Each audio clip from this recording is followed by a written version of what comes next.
Hello teachers, learners, and parents. Sir Jeff po, at your service. Alam nyo ba na meron tayong website na tinatawag na DepEd Commons? Ang DepEd Commons ay binuo upang gawing accessible ang pagtuturo at pag-aaral dito sa ating bansa gamit lamang ang inyong mga smart devices gaya ng cellphones, tablets, at computers. Dito ay maaari nating ma-access ang iba't ibang learning materials mula sa Department of Education. Meron itong mga interactive materials, electronic self-learning modules, at instructional video lessons mula sa DepEd TV na tiyak na makatutulong sa pag-aaral ng mga mag-aaral galing ka man sa public o private school.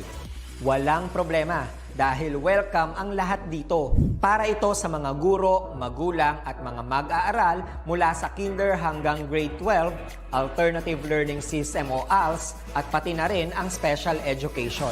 At huwag kang mag-alala dahil kahit walang load ay maaari mong ma-access ang mga learning materials. Tama! Libre ito. Ang kailangan mo lamang gawin ay i-on ang iyong data at buksan lamang ang iyong browser at i-type ang commons.deped.gov.ph. Alam na ba ng iyong mga kasamahang guro o mag-aral ang tungkol sa DepEd Commons? I-share mo na ang video na ito upang matuto rin sila kung paano gagamitin ang DepEd Commons sa mabilis at napakadaling paraan. Muli, ito po si Sir Jeff at kita-kits po tayo sa DepEd Commons. Paalam!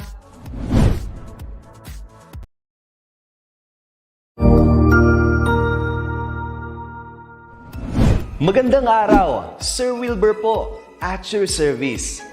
Narito ang ETUlay upang gabayan ka sa inyong pag-aaral upang lubos na maunawaan ang iba't ibang paksa o subject. Ang ETUlay ay isang free online tutorial class na pinangungunahan ng DepEd Educational Technology Unit sa pamumuno ni Undersecretary Elaine Del B. Pascua.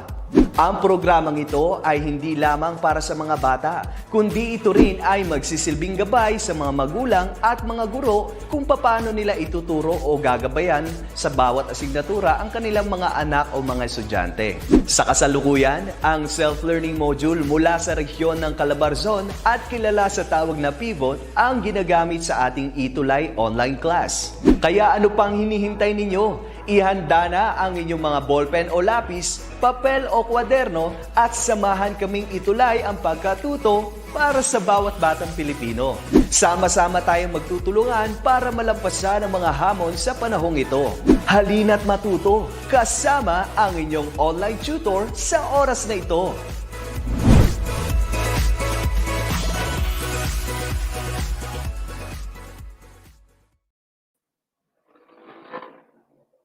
Alright. Good afternoon sa inyo pong lahat and welcome to our ETUlay online tutorial for personal development for the week 1 of our quarter 4. And once again, tayo pong lahat ay magkakasama sa ito and I'm very much excited because we are already at the first week of our quarter 4. And for this afternoon, we will be talking about the dynamics of attraction, love, and commitment. And once again, to all of you, I am Tutor A, and please join me every Thursday at 4:40 to 5:20 in the afternoon. Magkakasama po tayo sa lahat ng mga ka-webest. Kaya naman to all of the teachers, most especially to our dearest learners, to our guardians, to our parents, na palagi po natin kasama dito po sa ating ETUlay online tutorial program. Maraming salamat sa inyong pagtangkilik sa aming lahat. And we are very much grateful. We are very much honored to be part of our of this kind of platform to deliver the quality education para po sa lahat ng mga mag-aaral natin, mga estudyante natin mula Luzon, Visayas at Mindanao. Marami pong salamat. At bago tayo magpatuloy, gusto ko munang batiin ang lahat ng mga kasama natin sa hapon na ito, of course. Good afternoon po mula kay Leonie G. Fernandez. And watching from Sorsogon, si Miss Maria Jean Ladis Pamandap And of course, isang pagbati rin, good day mula kay Lee Min-hee. Wow, social parang Koreano pa yata yung kasama natin ngayon. Ano? Once again, maraming pong salamat, and I know that all throughout the Q3, you've learned a lot from our dearest tutors. At ngayon na nasa Q4 na tayo, I am very much excited, and I'm pretty sure that you are all excited as well. So, as Tutor A starts for this online session, bigyan muna kayo ni Tutor A ng isang overview for the Q4. All right. So last quarter, we talked about understanding oneself, about your mental health awareness, and of course, the importance of developing our emotional intelligence. This quarter, ano ba ang mga bagay na... Alright. So, wait for a minute po. Tingnan natin, nawawala daw ang ating screen. Alright.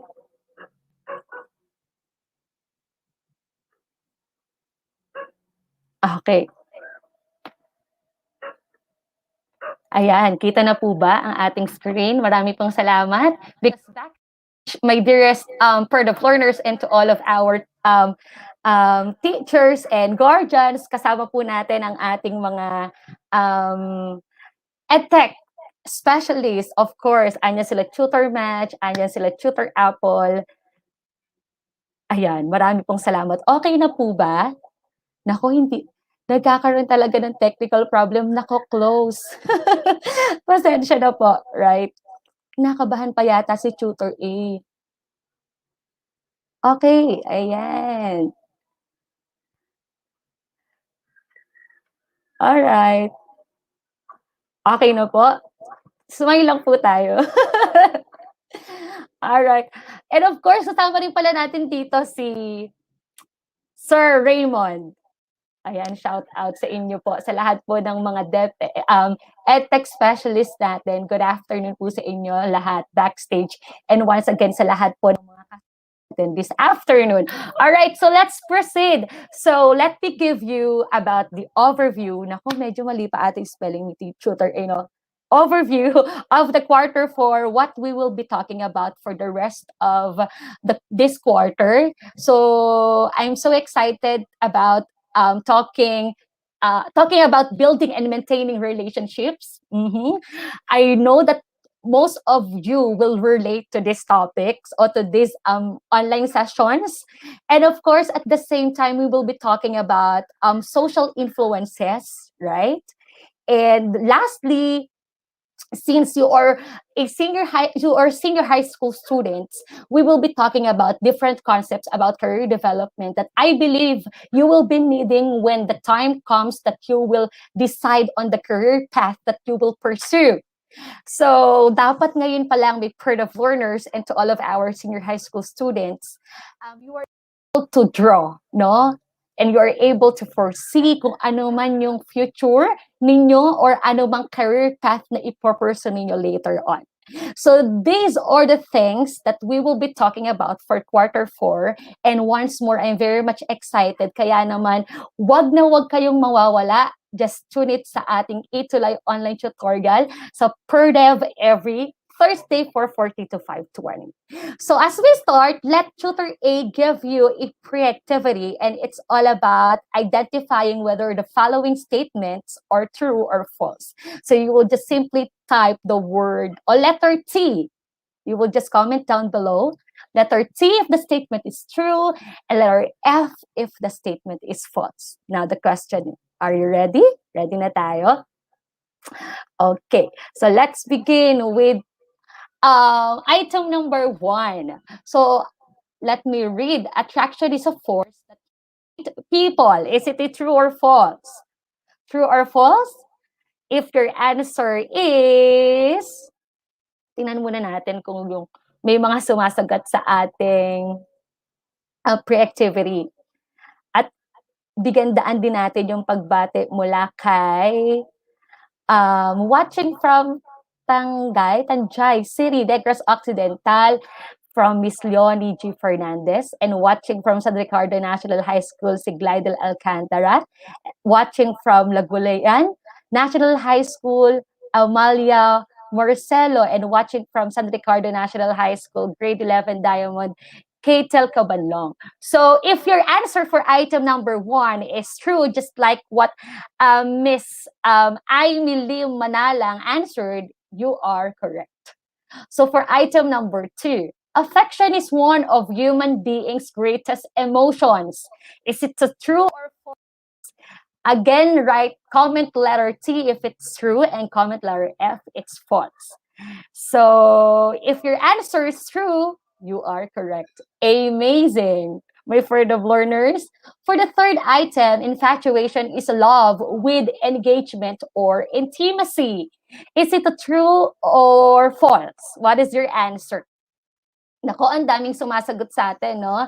Sabi ni Maylin Gabriel for item number 2, true, that's correct. Very good, Maylin.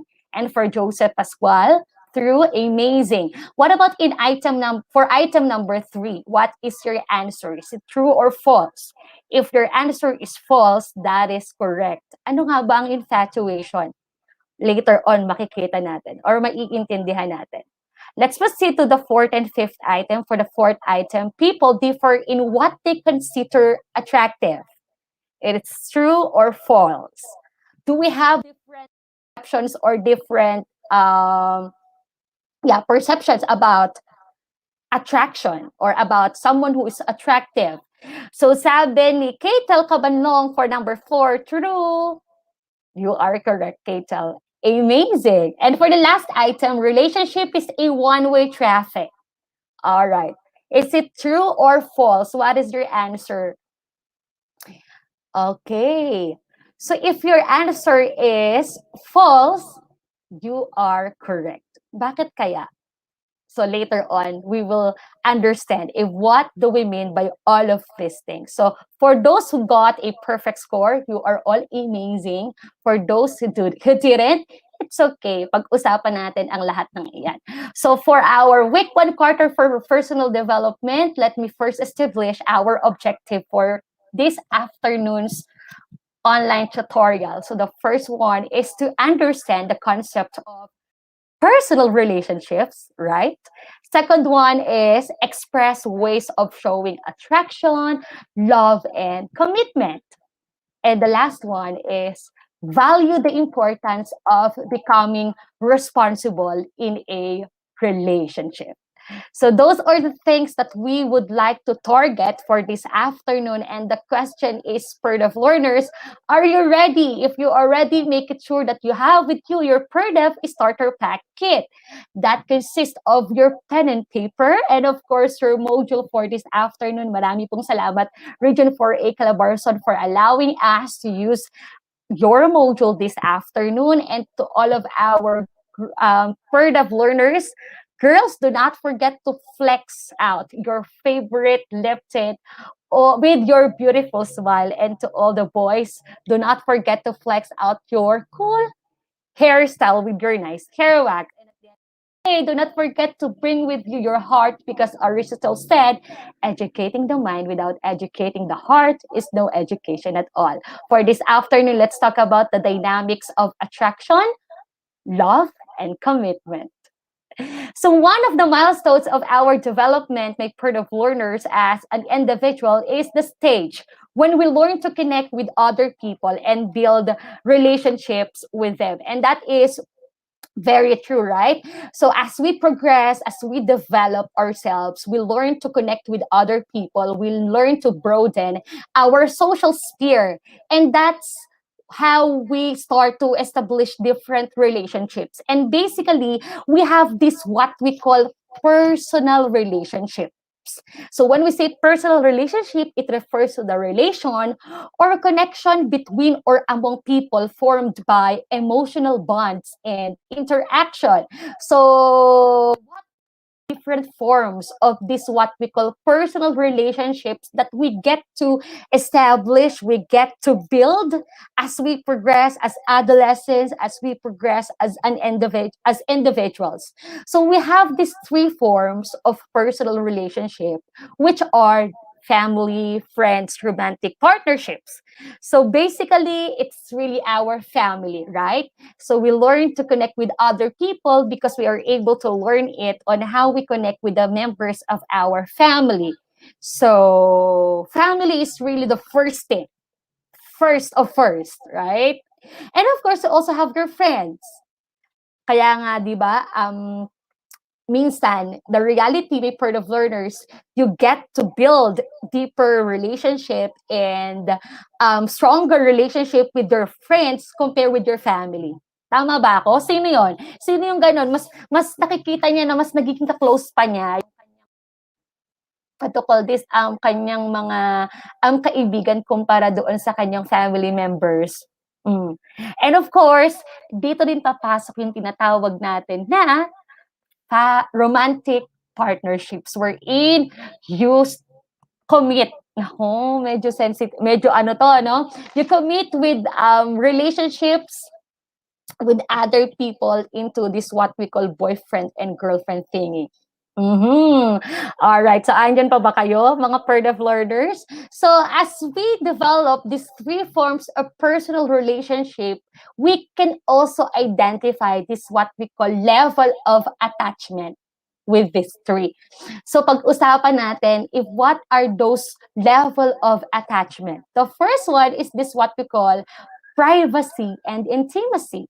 It refers to the sense of openness and sharing with one another and the state of being apart from others' observation.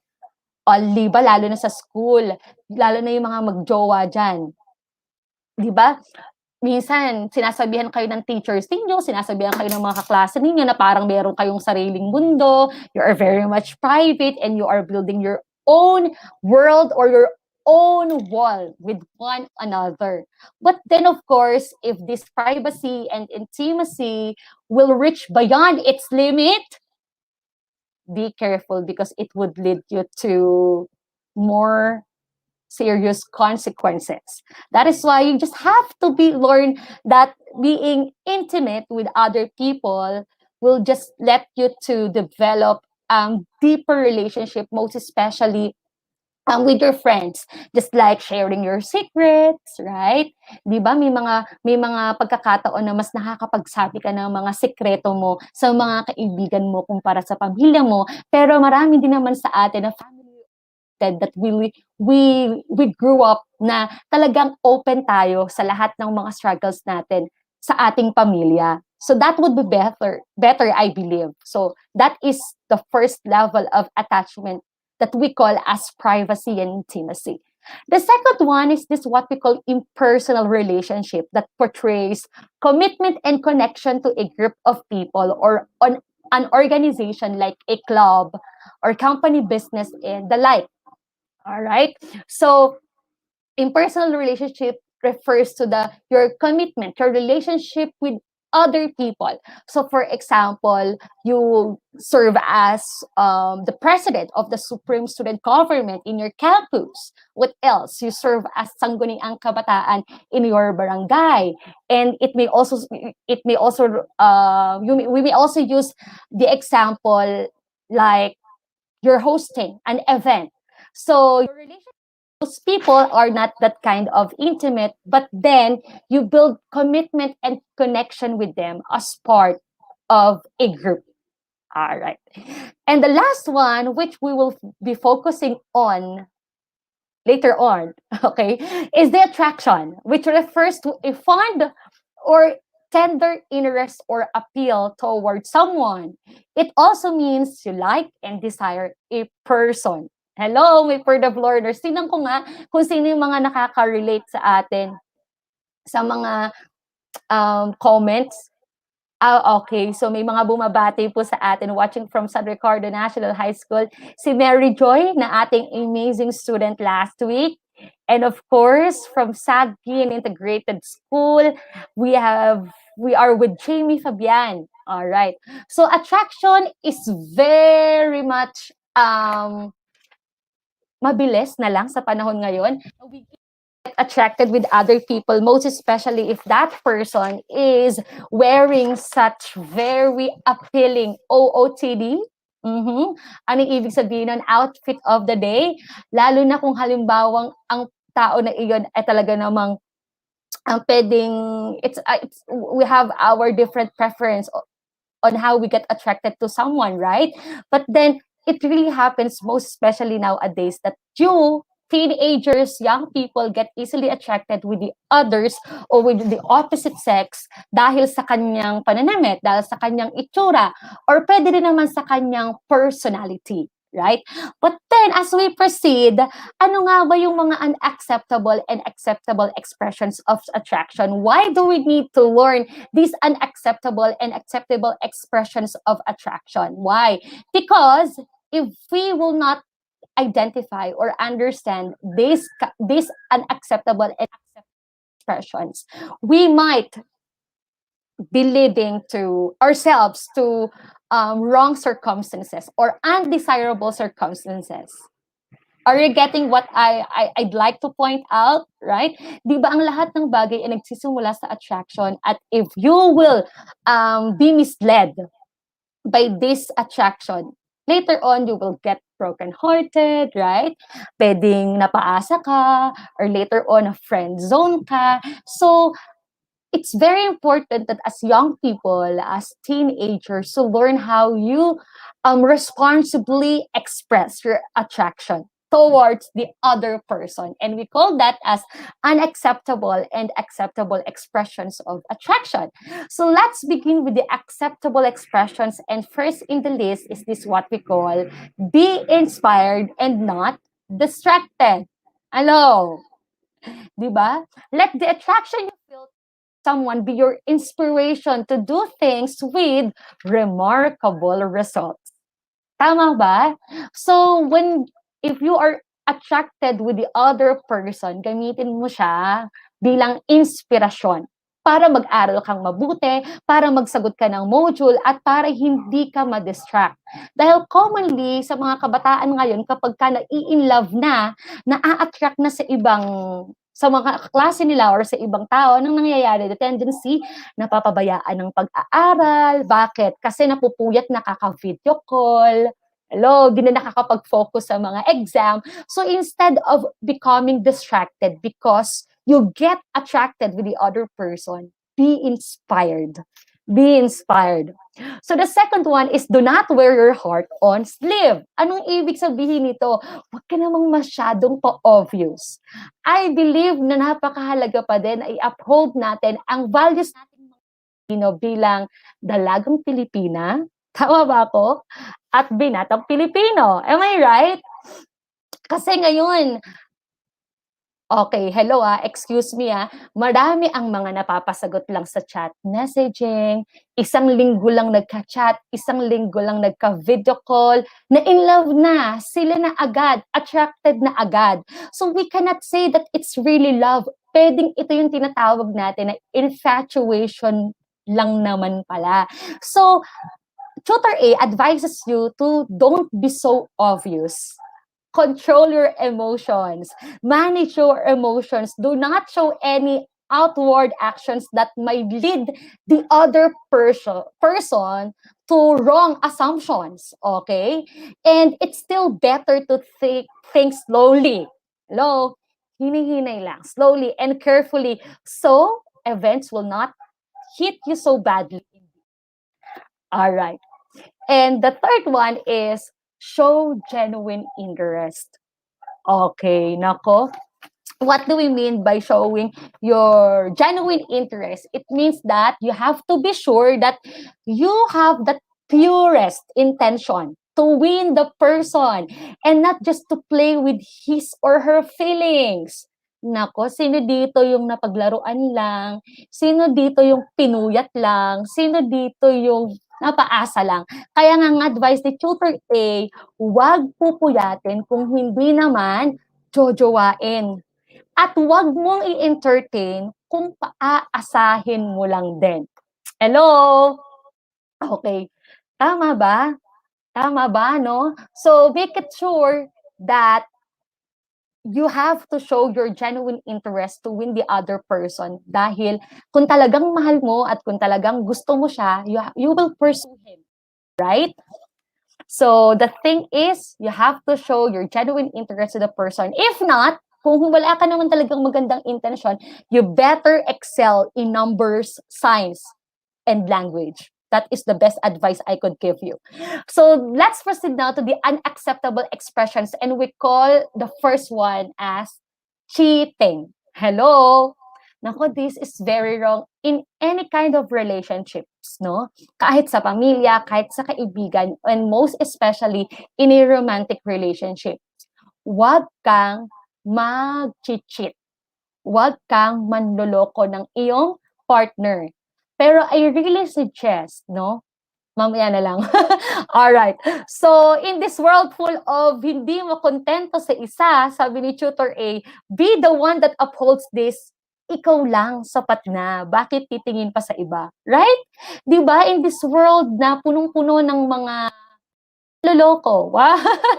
Punong-puno ng mga tao na hindi nakokontento sa isa, ang gusto nila maramihan para daw mas maraming choices, mas maraming pagpipilian. Well, X tayo dyan. Upholds this, ikaw lang sapat na, bakit titingin pa sa iba? The second one of among the unacceptable expressions of attraction is that controlling behavior.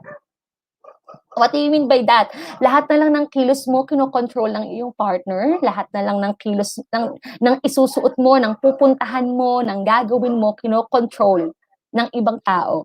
So do not express your attraction by controlling the behavior of the other person. Dahil this is very inappropriate.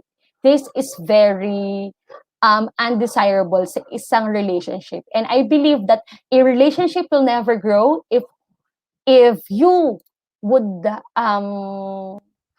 this kind of attitude toward your partner, that you control everything that he or she does, and you dictate and mandate everything that he or she should do.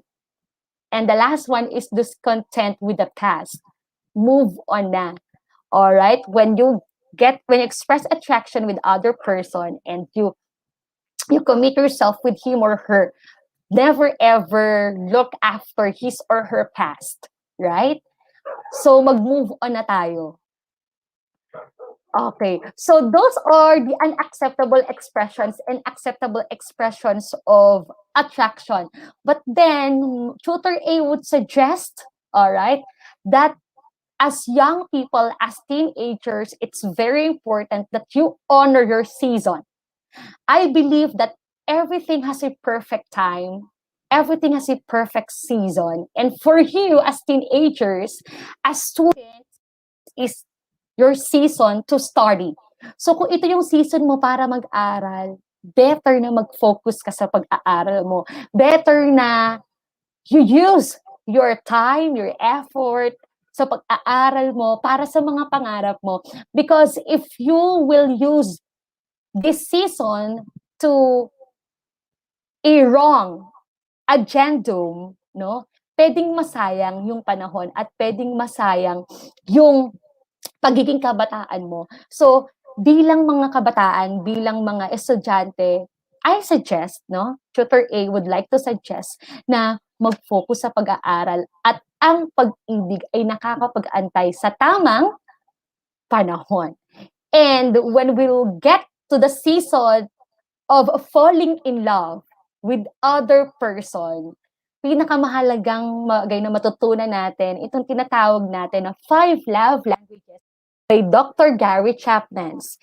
And sabing ganon, Dr. Gary Chapman's love concept has the profound premise. Different people with different personalities express love in different ways. And what are those love languages that we are talking about according to Dr. Gary Chapman? So the first one is the word of affirmation. All right. So in this example that we have on your screen, syempre, pak na pak sa atin yung kape. Sino dito yung mahilig magkape? Katulad ni Tutor A. So, bigyan natin ng example o gamitin natin example ang coffee for us to understand what do we mean by these love languages. So, if your love language is words of affirmation, you say your coffee is delicious, meaning that you love to appreciate and affirm the other person. So, the simple words just like you look beautiful today. Thank you so much for your time today.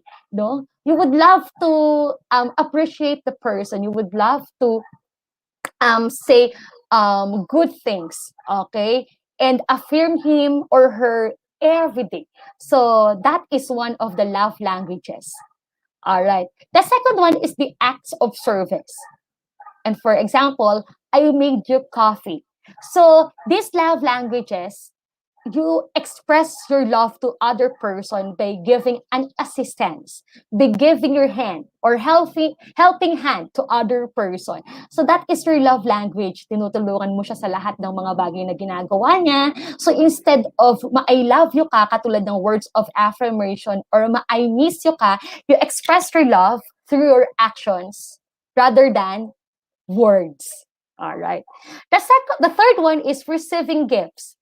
Here's a coffee. So, sino dito language niya ay nagbibigay siya ng mga regalo. Pwedeng nagbibigay siya ng t-shirt, nagbibigay siya ng shoes, nagbibigay ng motor. Naku, parang iba na yata yun eh. Nagbibigay ng house and lot. Wow, social, receiving gifts.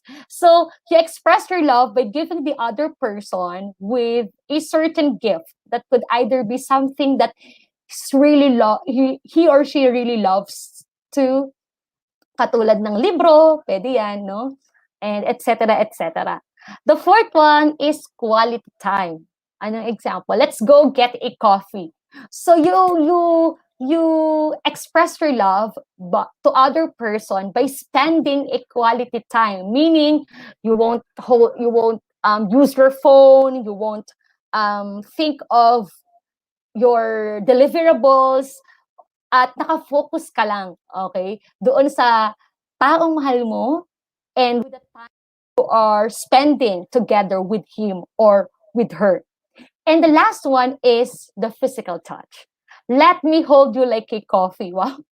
Okay? So, ito naman yung mahug, ito yung ma-holding hands, ito yung ang expression ng kanyang love ay through gestures, body movements, through physical touch. So I believe as we have our own perspectives about love and we have our different personalities, we express love in different ways that could either be through words of affirmation, through acts of services, through receiving gifts or giving gifts, through spending quality time with our partners, and through physical touch. So ngayon, ang tanong ni Tutor A, kayo, ano bang love language nyo? Sige nga po, patype nga po kung ano ang love language ninyo. How do you express learners your love with other people? Your love with your family, your love with your friends? Are you that kind of person who is more of words of affirmation? No? You encourage the person, you cheer the person, you oftentimes say I love you and I miss you. So kayo po, what is your love language? Anyone? Naku, tingnan natin. Magbasa po tayo kung may mga sasagot sa ating question. Naku, sabi naman ni Jericho Haranilla, ako po, coffee lover. Parehas tayo, Jericho, ano? So what is your love language? Okay, sige, magbasa tayo later on as we proceed to the next topic. But then I believe, ano man yung love language na meron tayo, the most important thing is that we express love with the people around us, not only with our partners, no? Sincerely, okay, and wholeheartedly. That is the most important thing. But then, of course, love attraction would never just be enough without this what we call commitment. Stanford triangular theory of love states that in love, it is not just about passion or intimacy. There is the commitment that measures the dedication and devotion of the people who are in a relationship. And siguro, part of learners, that is why Tutor A suggests na if this is your season to study, mag-focus lang sa pag-aaral dahil mahirap talagang mag-commit sa isang relationship. Most especially if you are still studying, right? Because commitment is not just really a single word commitment. It's actually has a lot of meaning. Committing in a relationship is not just about kilig, okay? It's not just about being attracted with the other person. Paano kapag wala ng kilig?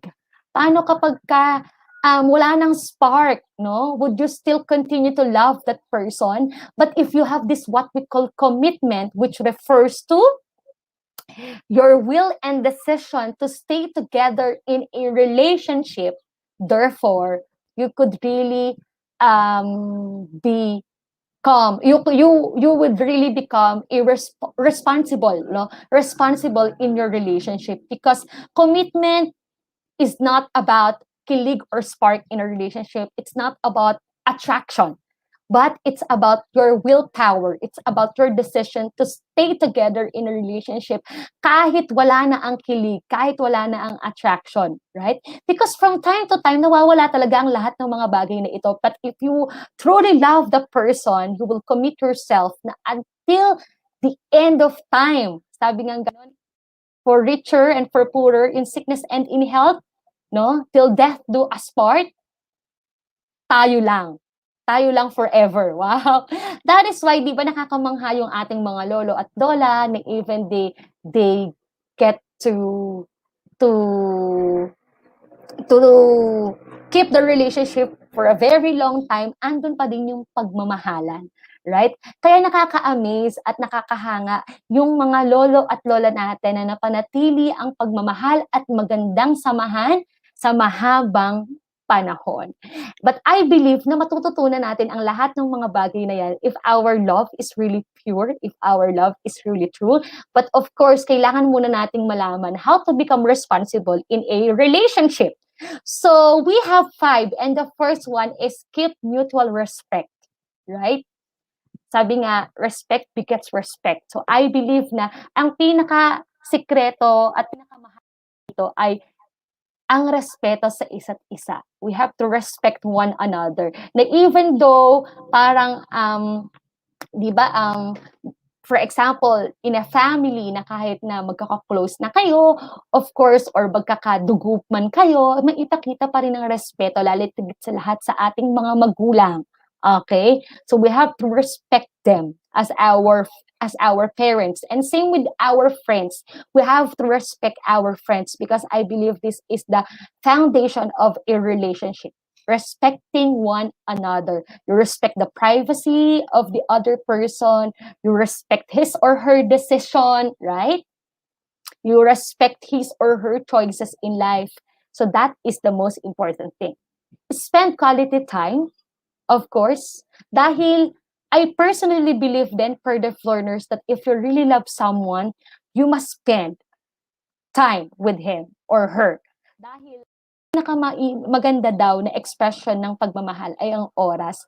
Dahil kung mahal mo, bibigay mo ang iyong panahon. And of course, act on situations. Don't react. Most especially if there are challenges, if there are conflicts in a relationship. Instead of reacting, no, focus on solution. Act on situations. Huwag masyadong magpadala sa emosyon, lalo tigit sa lahat if the other person betrays you, if the other person cheated on you, okay? Or kaya naman may mga miscommunication sa family or merong miscommunication sa mga magkakaibigan. So don't react.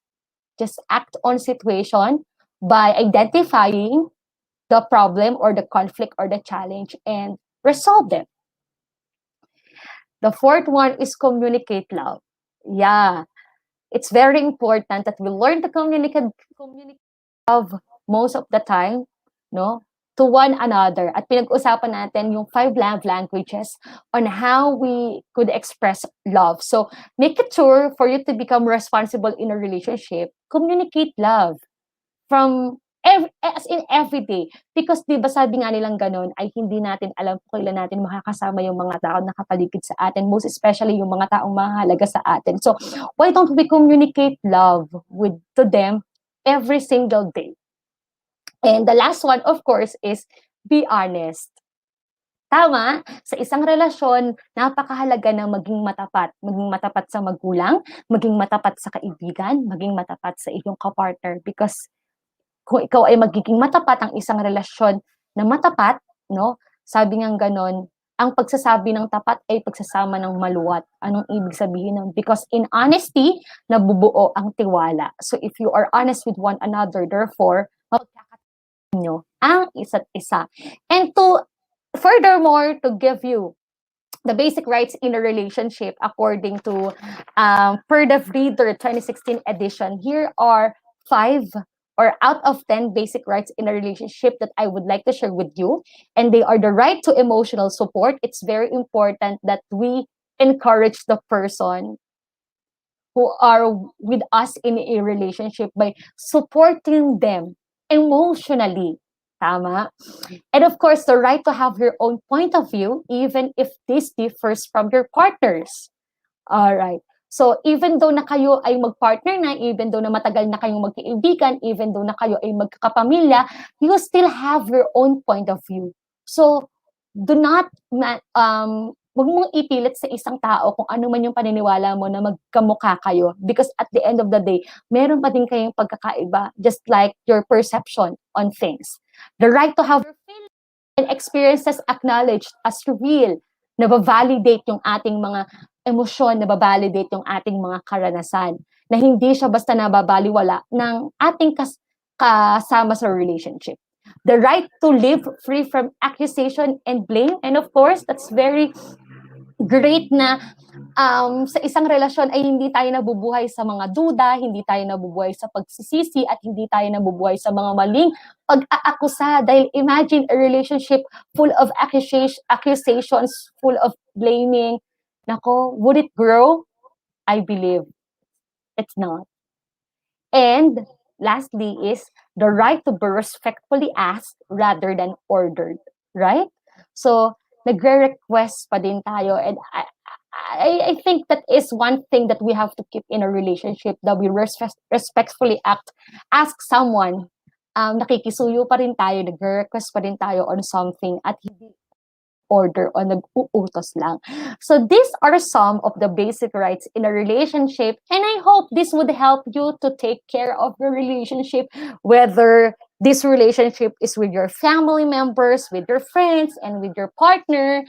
So becoming responsible in a relationship is very much important to keep our relationships healthier and happier.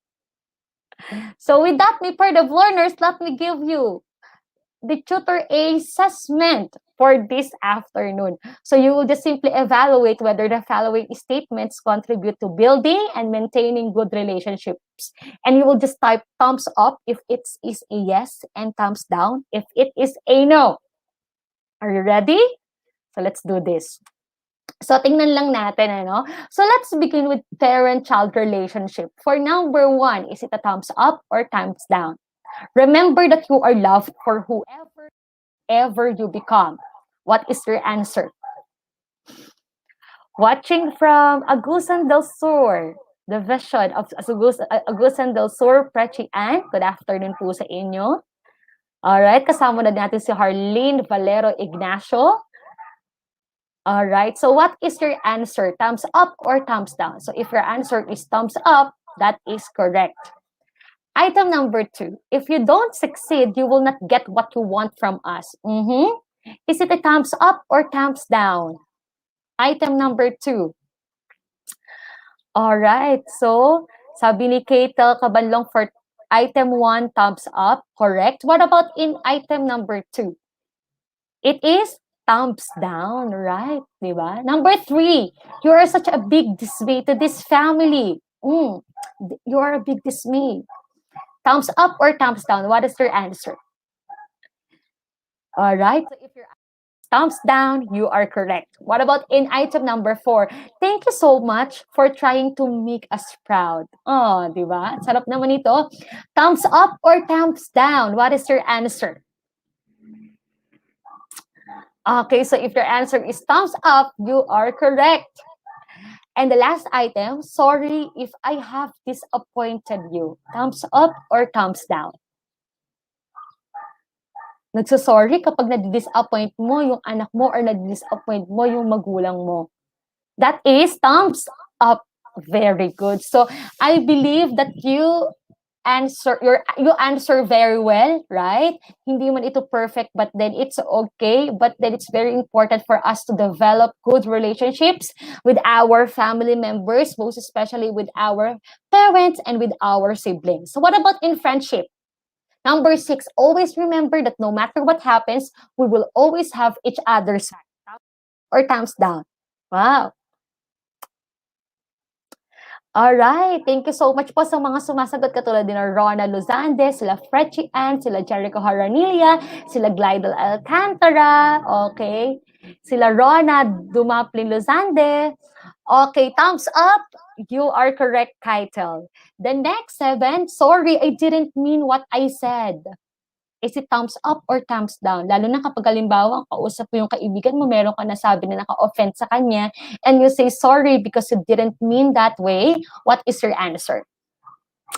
If your answer is thumbs up, you are correct. Number 8, let us go through this together. Let's go through this. Through thin and thick, go lang tayo. Thumbs up or thumbs down? Jericho Ranilia, very good. Miglin Gabriel, thank you po. That is thumbs up. Number 9, it's not my fault. It's all yours. Nako. Sa ano? So if your answer is thumbs down, it's correct. And last item, you don't need to be so sorry. People do really make mistakes. Thumbs up or thumbs down? Okay, what is your answer? All right.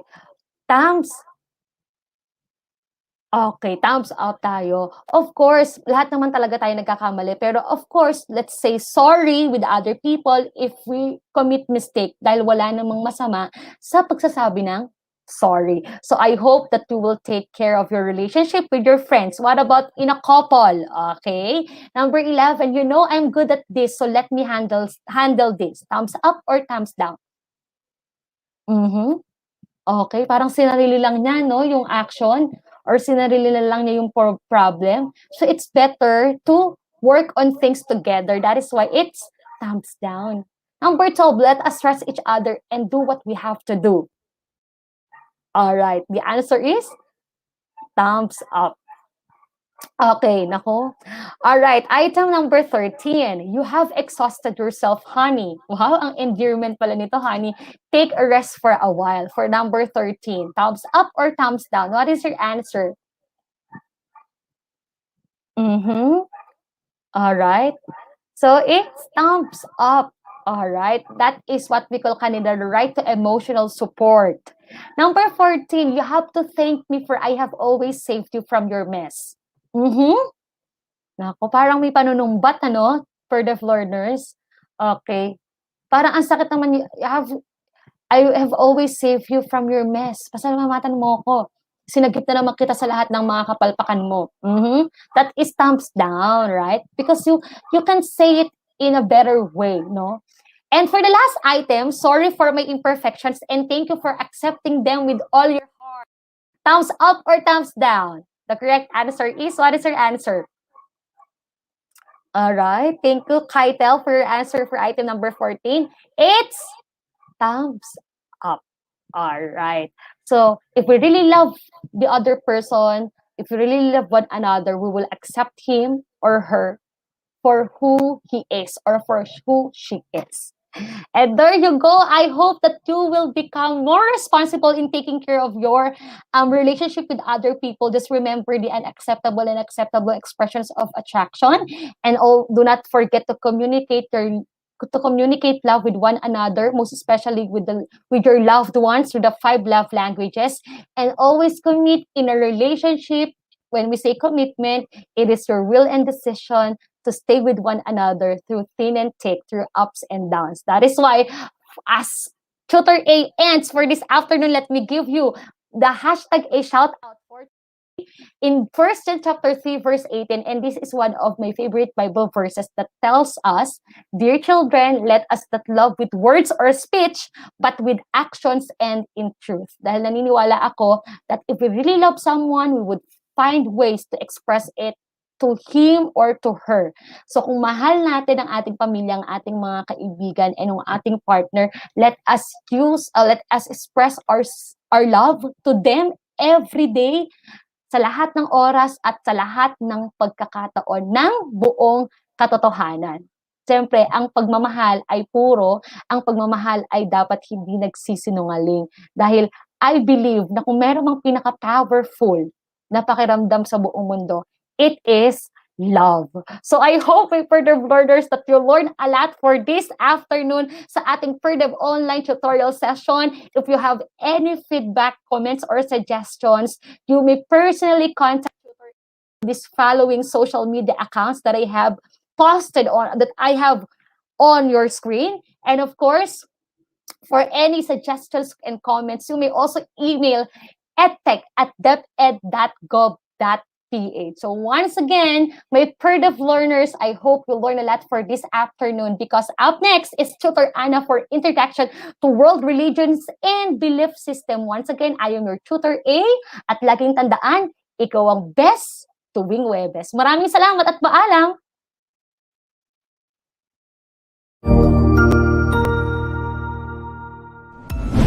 Sigurado ako na marami ka na namang natutuhan sa ating ETUlay tutorial session ngayong araw. Tandaan, ito ay hindi lamang para sa ating mga mag-aaral, kundi pati rin sa ating mga minamahal na guro at mga magulang na kaagapay natin para maituloy ang pagkatuto sa kabila ng nararanasang pandemya. Patuloy ding sumubaybay sa DepEd TV para sa mga araling ginawang video episodes. Mapapanood ito mula Lunes hanggang Sabado, alas 7 ng umaga hanggang alas 7 ng gabi sa inyong mga telebisyon. Abangan bukas mula 1:00 ng tanghali ang iba pang aralin sa ating ETUlay free online tutorial session sa mathematics. I-like and subscribe at manatiling nakasubaybay sa ating ETUlay tutorial session sa DepEd Edtech Unit FB page at Educational Technology Unit channel sa YouTube at sa DepEd Tayo at DepEd Philippines social media accounts. Paalam!